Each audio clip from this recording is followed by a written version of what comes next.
US Steel, the company that built America, faces its age. Tariffs weren't enough to compensate for old, accident-prone plants. Now the firm is taking financial risks to catch up with competitors. Last Christmas Eve, a sprinkle pipe at United States Steel Corp plant south of Pittsburgh fell from the ceiling in a building at the 120 years old complex. Within minutes, an area of size of football field was engulfed in flame. The falling pipe severed another, delivering oil to a compressor, a machine sucking highly combustible gas through the plant. The leaking oil caught fire. The compressor began to vibrate violently, and a flood of gas from cooking coal ovens was ignited, according to a 59-page report on the accident conducted for US Steel by an engineering firm and reviewed by the Wall Street Journal. Caught between the need to overhaul its existing plants and invest in new mills, the company that rolled the steel for the skyscrapers and cars that made the United States, and industrial power is breaking down. Current employees, former executives, hourly workers, and investors said the fire at the Clairton Coke plant at the company's Mon Valley Works fits a pattern of failures that have made many of US Steel's largest plants unreliable, inefficient, and in some cases dangerous for workers and the surrounding community. Chief Executive David Burritt has rolled out ambitious strategies in the past 2.5 years to spend billions of dollars on renovating or replacing equipment that has been in service for decades. We are investing in our core assets, a spokesman said, to continue to ensure that we are aligned with our core values of safety and environmental performance, while positively contributing to the communities where we operate. Tough times. US steel sales and profits have taken a hit over the past decade.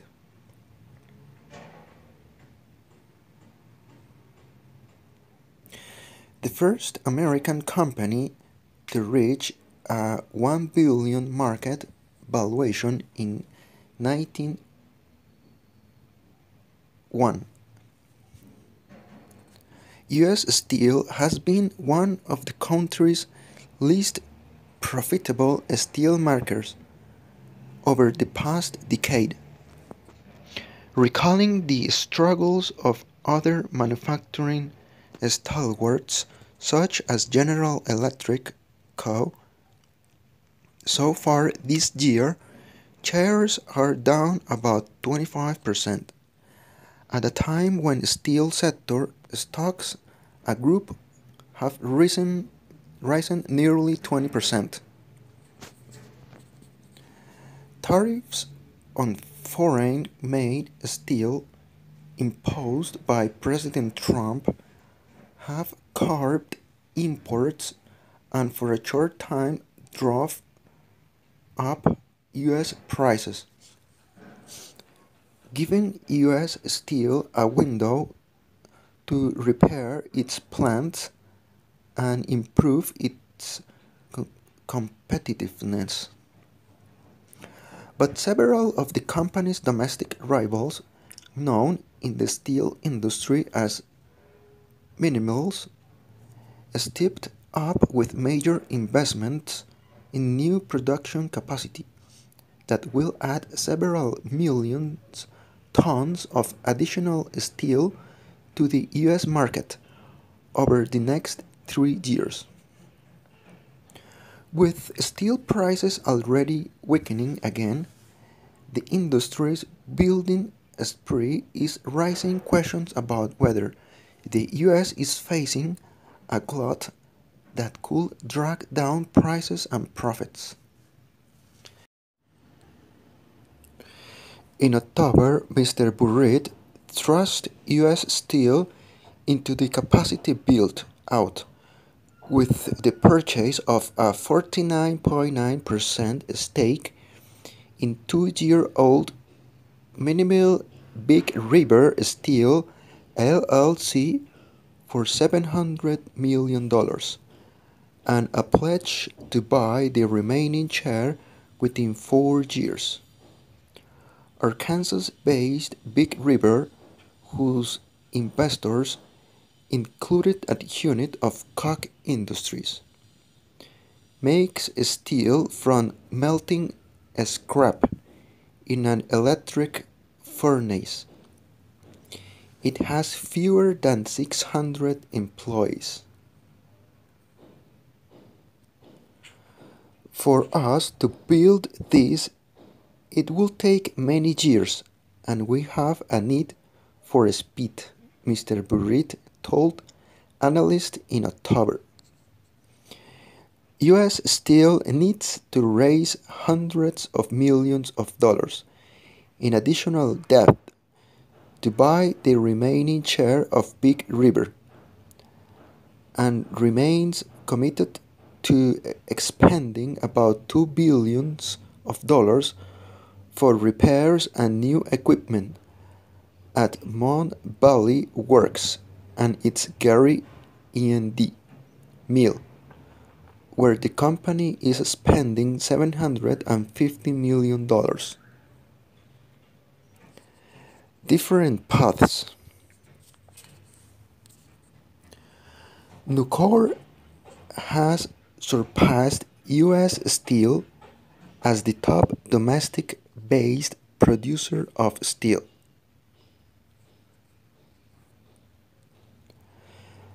The company is trimming or delaying spending at other legacy mills, whose future has grown more uncertain recently. Standard & Poor's Global Ratings recently lowered its outlook on the company's credit rating to acknowledge the risks. Mr. Burritt was an outspoken advocate for the 25% tariff the Trump administration applied in March 2018 to foreign steel, even from favored trading partners in Europe and Canada.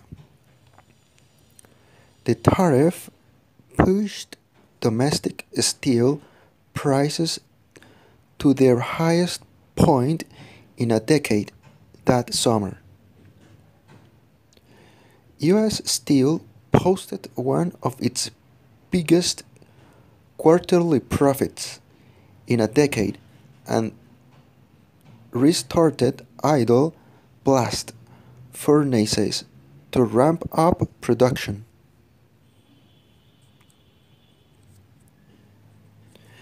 The boost was short-lived. US manufacturers facing slower global trade, less domestic drilling for oil and natural gas, and tariff costs are buying less steel to make machinery, auto parts, and other durable items.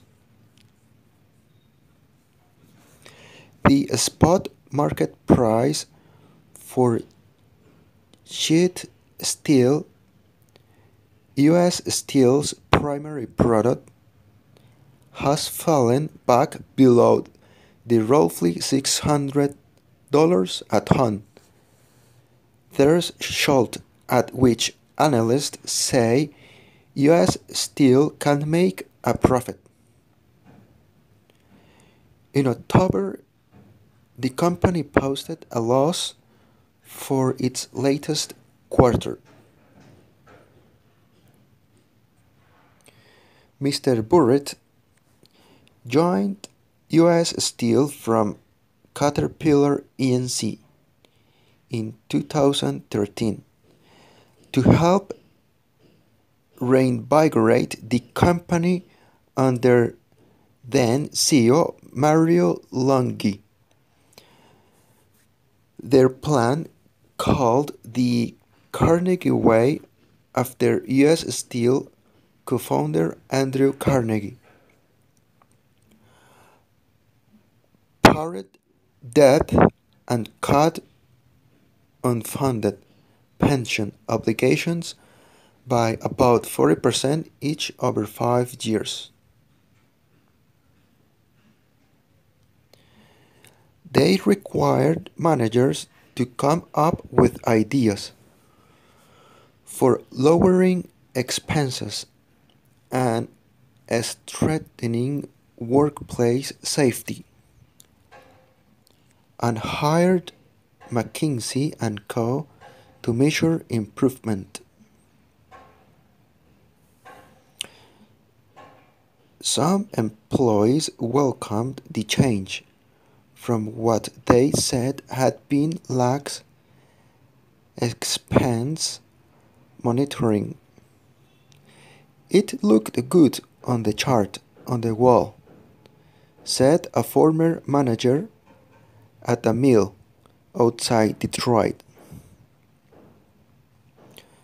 But after steel prices dropped in 2014, along with oil prices and manufacturing demand, past and present employees said the Carnegie Way turned mostly into a cost-cutting crusade. It reduced U.S. Steel's salaried workforce by a quarter, about 750 workers, and slashed spending on maintenance and repairs. McKinsey consultants urged managers to consider reducing any expense that could be isolated and measured. The consultants advised the company to buy heat-resistant brick from a supplier in China. Those bricks were less expensive than what the company had been using, but also wore out more quickly. A giant ladle that moved molten metal from one furnace to another at the mill in Gary needed to be relined after the cheaper bricks failed sooner than expected, former employees say. Hard trend. Employment in the U.S. steel industry has declined.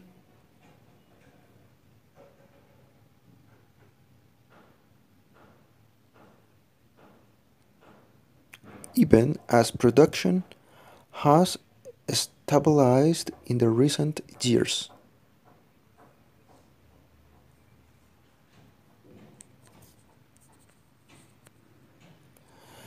A spokesman for McKinsey declined to comment to the firm's work for the company.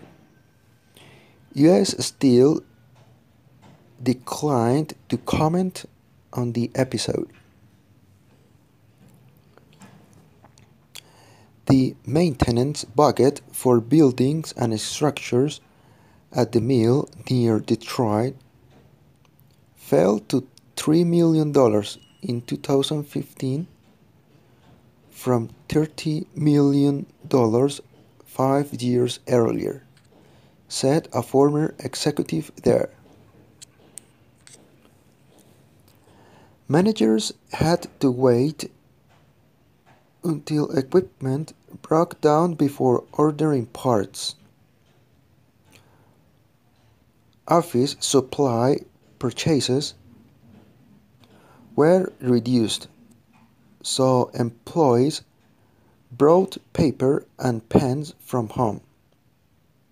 The consultants also urged U.S. Steel to halve the number of mechanics and electricians at its mills.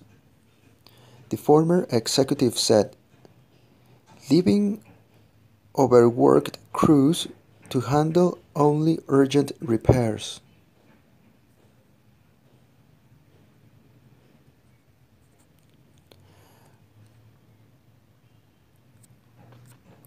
As steel demand recovered in the late 2016, production at Gary Works was frequently idled by breakdowns. That deferred maintenance led directly to the unreliability of their blast furnaces. They weren't able to produce consistently, said Fred Rohrig, a retired blast furnace manager for Bethlehem Steel Corp. And a consultant to the industry.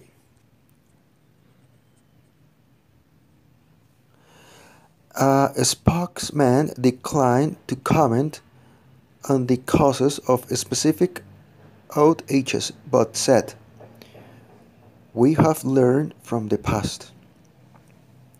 We do intend to let it distract us from building a sustainable future," he said.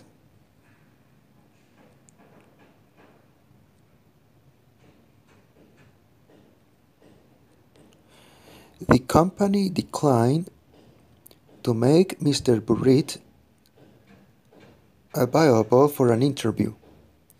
Mr. Burritt succeeded Mr. Lungi in June 2017 and pivoted from cuts to spending on repairs, including on the plants in Gary, Detroit, and Pittsburgh. The company said the renovations would add about $300 million to pre-tax profit annually from lowered expenses and improved operations. But new problems keep cropping up. At a plant in Portage, IND, that applies galvanizing and tin coatings to steel, the company has violated its wastewater discharge limits 6 times this year, according to records. Elevated levels of metals, oil, and other production waste drained into a canal next to the plant that connects to Lake Michigan. which provides drinking water to Chicago and other cities. The plant has received more than 90 citations for violating its wastewater discharge permits in recent years, including the release of 400 pounds of carcinogenic chromium during two incidents in 2017 alone. The company is facing more than 1 million in fines and fees under an agreement with federal environmental regulators awaiting federal court approval. The U.S. Environmental Protection Agency investigation found a lack of preventive maintenance on pipes and structures to contain the chromium in the plant. The agency said it found inconsistent inspections and record keeping by the staff and a lack of written procedures for cleaning and maintaining the wastewater treatment system.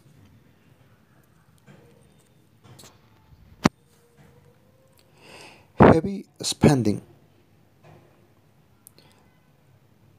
Capital expenditures at U.S. Steel languished for years before a recent investment drive. At the Mon Valley Works, where the fire broke out last December, U.S. Steel bakes coal into a concentrated carbon that it uses as fuel in blast furnaces through the company. Investigators of the fire found that corrosion had rendered the failed sprinkle pipe paper thin. They concluded that the compressors would have failed soon anyway because a shaft inside it was also corroded and cracked.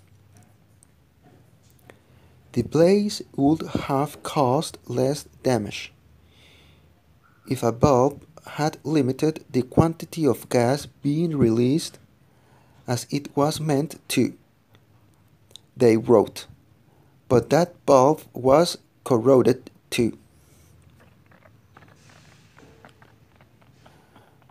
Rose Bessie, an electrician and union leader at the plant, said the company had told workers to rebuild compressors like the one that failed, rather than seek a manufacturer to fabricate new ones.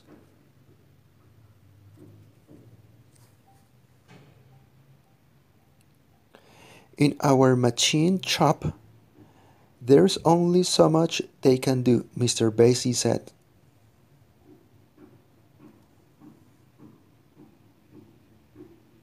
Don Furco, president of the United Steelworkers Local 1557, which represents workers in the Clayton plant.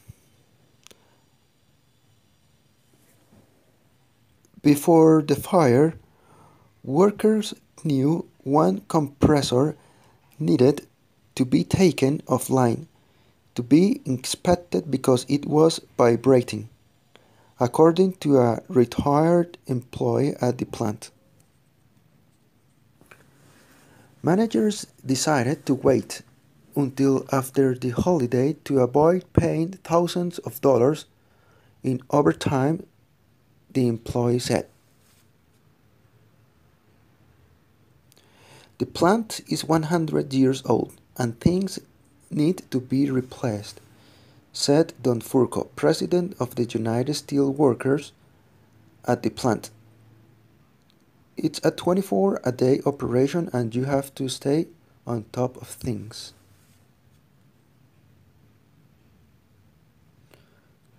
The compressor where the fire originated dates to 1964 and was last overhauled in September of 2018, investigators said, a few months before the fire. It occurred in the early morning hours, and no one was injured, but the fire knocked out facilities where oils and sulfur dioxide, a respiratory irritant, are removed from gas used to fuel other equipment and at Mon Valley Works.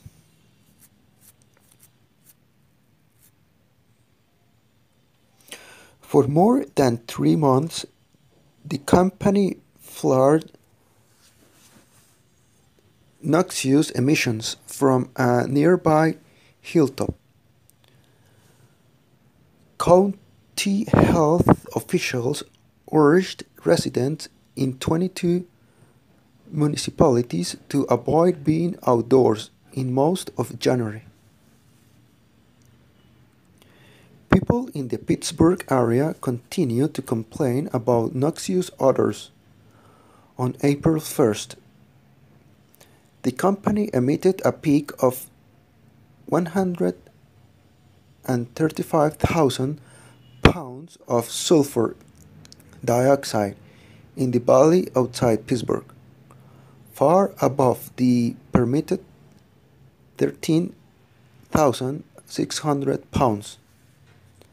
Emissions fell to a daily average of about 3,100 pounds when repairs to fire-damaged equipment were completed days later.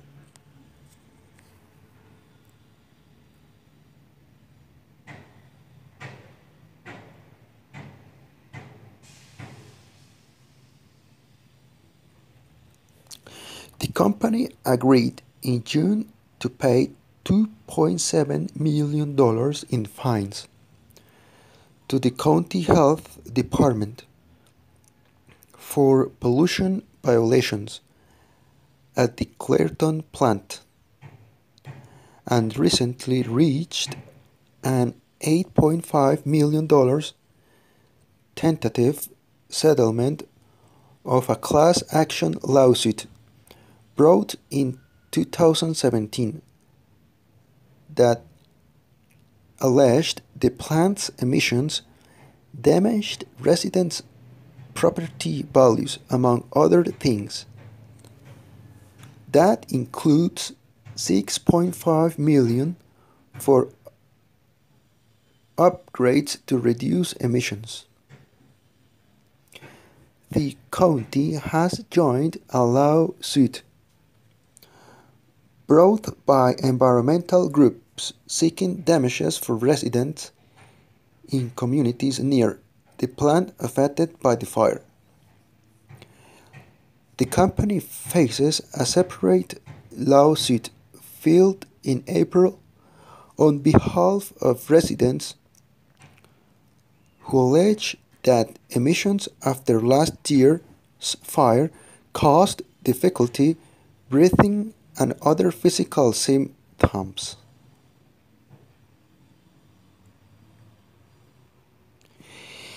In June, a smaller electrical fire broke out in a nearby part of the plant.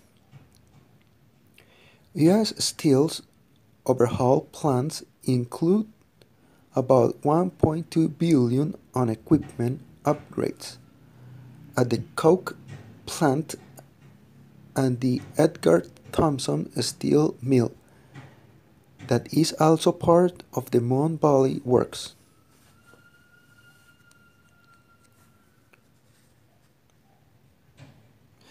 Ms. Bessie said she doesn't believe the planned renovations will bring the plant up to to snuff against competitors' new meals. It's like they're trying to keep an antiquated corporation going, she said. We should be looking at the next step. This is an article by the New York Times. Sorry, this is an article of the Wall Street Journal.com.